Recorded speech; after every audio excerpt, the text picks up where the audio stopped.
Hello friends, आपका स्वागत है आपके अपने चैनल डीपली स्टडी में। दोस्तों आज हम सीखेंगे HCF निकालना। दोस्तों HCF को इंग्लिश में बोलते हैं हाईएस्ट कॉमन फैक्टर और हिंदी में बोलते हैं महत्तम समापवर्तक। तो दोस्तों आज हम HCF निकालने के लिए कुछ प्रश्न ले लिए हैं यहाँ पे और इनके द्वारा हम HCF निकालने वाले तरीके को सीख लेंगे। दोस्तों सिंपली HCF निकालने के दो तरीके होते हैं। पहला हमारा होता है भाग विधि। दोस्तों ये 10th क्लास में पढ़ा जाता है, भाग विधि दोस्तों लिख देते हैं। और दूसरा दोस्तों होता है अभाज्य गुणनखंड विधि। अभाज्य गुणनखंड दोस्तों तो हम आज भाग विधि से HCF निकालना सीखेंगे और अगले वीडियो में आपको गुणनखंड विधि से भी सिखा देंगे दोस्तों। तो दोस्तों भाग विधि आसान पड़ता है अभाज्य गुणनखंड विधि से। दोस्तों आसान का मेरा मतलब ये नहीं है कि दोस्तों मतलब इजी है। दोस्तों मेरा मतलब ये है आसान से कि दोस्तों यह टाइम ज़्यादा लेता है। अभाज्य गुणनखंड विधि से अगर किसी संख्या का HCF निकालिएगा तो टाइम लेता है और भाग विधि से तुरंत निकल जाता है। तो दोस्तों आज हम सीखेंगे भाग विधि द्वारा HCF निकालना। तो चलिए दोस्तों शुरू करते हैं अपने पहले प्रश्न से। दोस्तों ये रहा हमारा पहला प्रश्न। दोस्तों जैसा कि आप जानते हैं कि हम इसका HCF भाग विधि द्वारा निकालने वाले हैं। तो दोस्तों यह जरूर निश्चित है कि ये जो प्रश्न होगा ये भाग विधि से मिलता जुलता होगा। भाग विधि द्वारा ही हम इसका HCF निकालेंगे दोस्तों। तो सिंपली क्या करेंगे, भाग जो होता है हमारा सिंपल उसी तरह लिख देंगे दोस्तों। तो भाग का ऐसे लिखते हैं और दोस्तों 6 जो छोटा है 21 से, तो 6 को हम भाजक मान लेंगे, छोटे वाले को हम भाजक मान लेंगे और उससे ठीक बड़े वाले को भाज्य मान लेंगे। तो ये हमारा 21 इससे बड़ा है तो इसको अंदर लिख लेंगे। अब दोस्तों जिस तरह हम सिंपल भाग देते हैं उसी तरह इसको भी भाग लगा देते हैं। तो 36 18 दोस्तों हम 18 आया और नीचे हमारा शेष आया। दोस्तों यहाँ पे देखिए, अब यहाँ पे थोड़ा सा ट्विस्ट है कहानी में कि जो हमारा शेष आया, अब ये जब तक शेष पूरी तरह से कट नहीं जाता तब तक हम नीचे भाग लगाते जाएंगे। दोस्तों मौसा निकालने का यही तरीका है, इसी को भाग विधि कहते हैं दोस्तों। तो यहाँ पे 3 आया ना शेष हमारा, तो अब 3 से भाग देंगे दोस्तों। अब 3 से भाग देंगे, 3 से किस में भाग देंगे, क्योंकि भाग देना है तो ऐसे भाग का चिन्ह लगा देंगे। और किस में भाग देंगे दोस्तों, जो हम पहले वाले से जिससे हमारा शेष आया है पहले वाले भाजक को इसके नीचे उतार देंगे। मतलब ये भाजक जो है कैरी होके यहाँ पे चलाएगा दोस्तों। अब ये हमारा भाज्य हो गया और ये भाजक फिर काटेंगे दोस्तों। अगर 3 दूनी 6 दोस्तों, यहाँ पे 6 कट गया, कितना मर्तबे 2 मर्तबे। तो दोस्तों हमारा HCF हो जाएगा 3। जिसने काटा, किसने काटा दोस्तों अंत में, तो 3 ने काटा, तो 3 काटा तो दोस्तों हमारा HCF 3 हो जाएगा। आप याद रखिए दोस्तों, अगर ये नहीं कटता, मान लीजिए कि यहाँ पे 7 होता है, यहाँ पे 7 होता है, अगर ये कैरी होकर यहाँ पे चला आता और 3 दूनी 6 हमारा शेष 1 बचता। अब दोस्तों ये फिर 1 शेष बच गया, तो ये कटा नहीं है पूरी तरह से। तो अब इससे फिर ये वाला जो है ये 3, ये जो भाजक है इसके पहले वाला, ये कैरी होकर यहाँ पे चला आता दोस्तों। ये तब तक चलता रहेगा जब तक पूरी तरह से शेष कट ना जाए दोस्तों। तो उम्मीद है कि आप इस सवाल को समझ गए। तो दोस्तों हमारा 3 जो था, यहाँ पे 6 था, यहाँ पे दोस्तों हमारा 6 ये कैरी होके आया था और 3 दूनी 6 कट गया था। तो दोस्तों जिसने काटा ना, जो काटता है वही HCF हो जाता है दोस्तों। तो ये 3 जो है 6 को 2 मरतबे काट दिया तो 3 ही हमारा HCF हो जाएगा दोस्तों। अगर आपको समझ में नहीं आया तो दोस्तों हम आगे बढ़ रहे हैं, अगले वाले प्रश्न के साथ आप समझ लीजिएगा। तो दोस्तों बढ़ते हैं हम अपने अगले प्रश्न की तरफ। दोस्तों जैसा कि यहाँ पे हमारा प्रश्न है 0 और 6। दोस्तों अब भाग विधि द्वारा निकालना है तो इसमें छोटी संख्या 0 है तो 0 को इधर लिख देंगे और इससे ठीक बड़ी 6 है तो 6 को लिख देंगे अंदर। अब भाग देना चालू करेंगे। लेकिन दोस्तों अब आप सोचिए कि 0 से 6 में भाग कैसे लगाइएगा।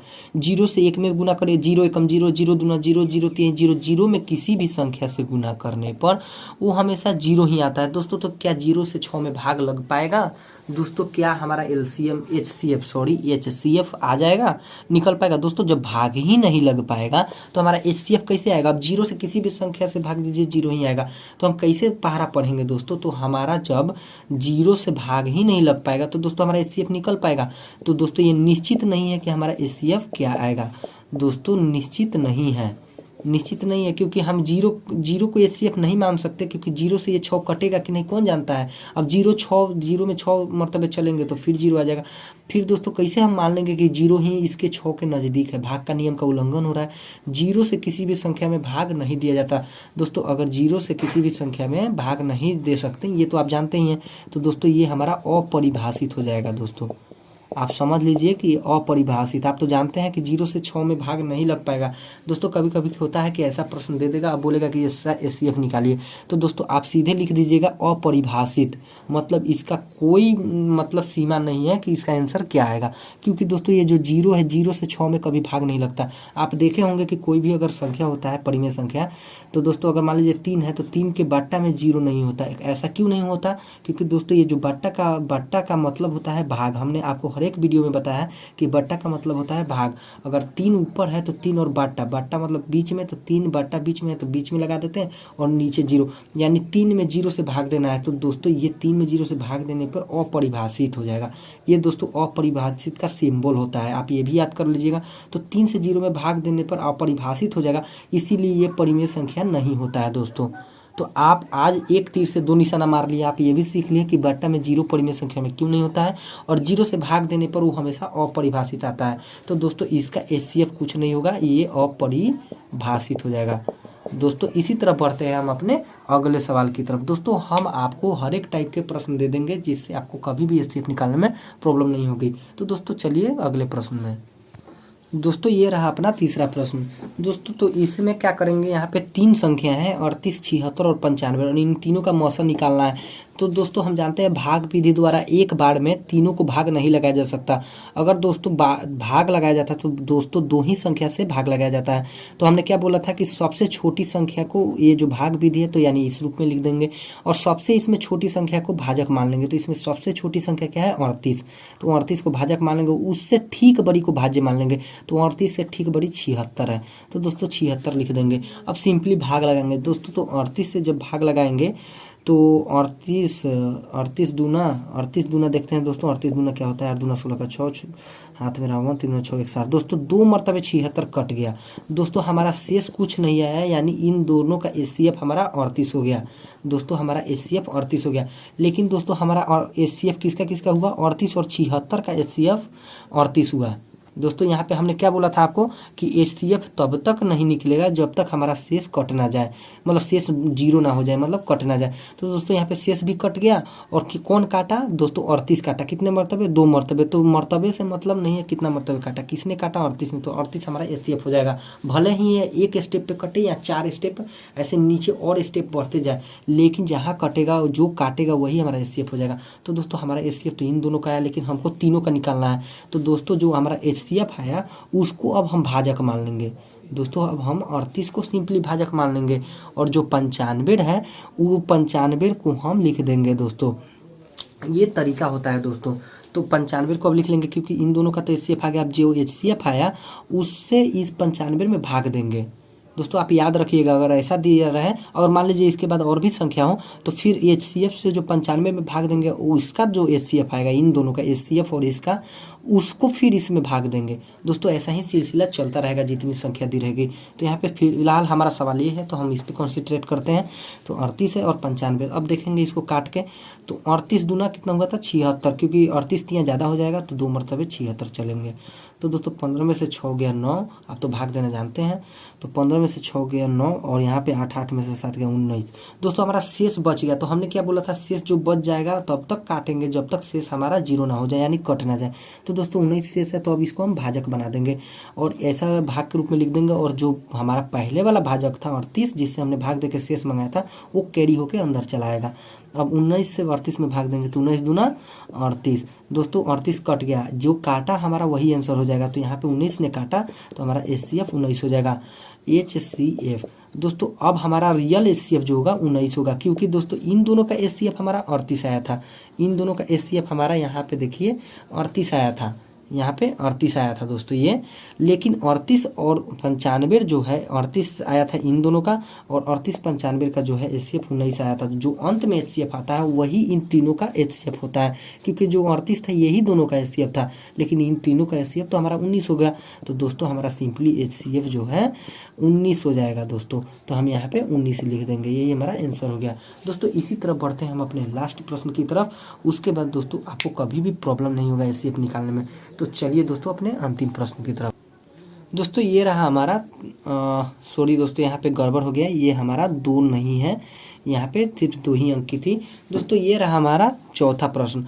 तो दोस्तों इसको एचसीएफ निकालने के लिए भाग विधि से हम निकाल रहे हैं, तो सीधे भाग का चिन्ह लगा देंगे और इसमें छोटी संख्या को भाजक मान लेंगे। तो सीधे दिख रहा है 368 छोटी है तो इसको इधर लिख देंगे और 437 को अंदर। अब दोस्तों सिंपली भाग लगाएंगे तो 368 दूनी ज़्यादा हो जाएगा तो एक मरतबे चलेंगे, तो 368 को घटा देंगे। तो दोस्तों 17 में से 8 हमारा जाएगा, तो 17 में से 8 जाएगा 9 बचेगा, यहाँ पे 2 हो जाएगा तो 12 में से 6 जाएगा 6 बचेगा, यहाँ पे 3 कुछ नहीं होगा दोस्तों, तो यहाँ पे 0 हो जाएगा। अब 69 आ गया दोस्तों हमारा मतलब शेष। तो दोस्तों हमने बोला था जब तक काटते जाएंगे जब तक हमारा शेष 0 ना हो जाए। तो दोस्तों अब ये कैरी होके यहाँ पे आ जाएगा, तो 368 लिख देते हैं। अब 69 का पहाड़ा पढ़ के सिंपली इसको अब फिर भाग देंगे, जैसे सामान्य भाग दिया जाता है तो भाग देते हैं। तो 9 6 1 36 ज़्यादा हो जाएगा 6 5 30, 5 मरतबे दोस्तों देखते हैं चला के। तो 9 5 45 के 5 हाथ में रहा 4, 6 5 30 31 32 33 34 दोस्तों 345 आ गया। अब सिंपली इसको घटाते हैं, तो घटाएंगे तो 8 में से 5 गया हमारा 3, और दोस्तों यहाँ 6 में से 4 गया 2, और दोस्तों ये 3 3 0 अभी भी शेष आ गया। दोस्तों हमने क्या बोला था, जब तक ना कटे तब तक ऐसे ही करते जाएंगे। तो अब इससे भाजक बना देंगे और इसके पहले वाला जो हमारा भाजक था, मतलब जिससे भाग देने पर शेष आया था, उसको कैरी करके यहाँ पे ला लेंगे। दोस्तों ऐसा सिलसिला जब तक चलता रहेगा जब तक कट ना जाए। अब 23 से करेंगे तो दोस्तों ये 3 मरतबे चलेगा, 3 3 9 और 3 दूनी 6 दोस्तों 3 मरतबे ये कट जाएगा। तो दोस्तों जिसने काटा, किसने काटा, 23 ने काटा 3 मरतबे, तो हमारा एचसीएफ दोस्तों ये हो जाएगा, एचसीएफ हमारा 23 हो जाएगा। तो यहाँ पे दोस्तों हमारा एचसीएफ हमारा 23 हो गया दोस्तों, यही हमारा आंसर हो जाएगा दोस्तों। तो उम्मीद है कि अब आप भाग विधि द्वारा एचसीएफ निकालना सीख लिए होंगे दोस्तों। अगली वीडियो में हम आपको अभाज्य गुणनखंड द्वारा एचसीएफ निकालना सिखाएंगे, क्योंकि दोस्तों दोनों इंपॉर्टेंट है, दोनों विधि आपको जाननी चाहिए दोस्तों। तो आपको यह वीडियो अगर अच्छी लगे तो प्लीज़ दोस्तों वीडियो को लाइक करें, हमारे चैनल को सब्सक्राइब करें, और दोस्तों अगर आपको कमेंट बॉक्स में कुछ मतलब पूछना हो तो दोस्तों आप ज़रूर लिख सकते हैं। तो दोस्तों धन्यवाद, मिलते हैं अगले वीडियो में नए टॉपिक के साथ।